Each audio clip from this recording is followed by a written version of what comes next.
Take a look at some of these visuals of the G20 decoration, ladies and gentlemen, from flyovers to artists putting across those paintings, and United States Press Secretary, White House Press Secretary, Pierre Jean Carrier. I always get confused in how you exactly say that name. She's come out and she's spoken on behalf of President Biden, saying that President Biden is looking forward to the G20 summit. The President Biden is going to reaffirm its confidence in G20 as the right kind of group. There's a particular bite as well. Let's listen into reaction of the White House Press Secretary, ladies and gentlemen.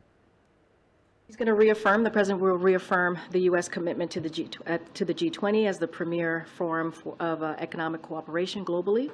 He'll discuss a range of joint efforts to tackle global issues, from the clean energy transition and combating climate change to mitigating the economic and social impacts of Russia's war in Ukraine. Obviously, that will be a big part of the conversation, to increasing the capacity of the multilateral development banks, including the World Bank, to better fight poverty and take on the significant transnational challenges that are afflicting countries across the world.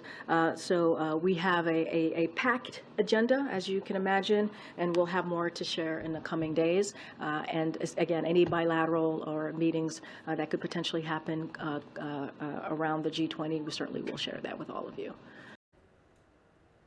Well, so that's what the United States is looking forward to. Well, let me tell you, Varghese, low-key, even I'm looking forward to the G20. I mean, the national capital is going to be lit up in a different way. It already is feeling like a fortress. There's so much to talk about when it comes to, climate change and what these top nations can actually do for the entire world. And this is a strong group of leaders, so much politics, so much diplomacy that's taking. It's really interesting. All the top leadership of these countries are the ones who decide what happens across the world, from economics, trade to defense to diplomacy to everything. So all the grouping of nations that actually matter is coming over here. So as you rightly pointed out, every year there used to, every G20 meet, people talk about climate change, but nothing concrete tends to come. A lot of lip service seems to be coming in. With India's this presidency? time with India's presidency, and maybe there's the kind of focus we are giving to climate as well, I think there could be something concrete coming out of it, because it has been something very pet to the Prime Minister also.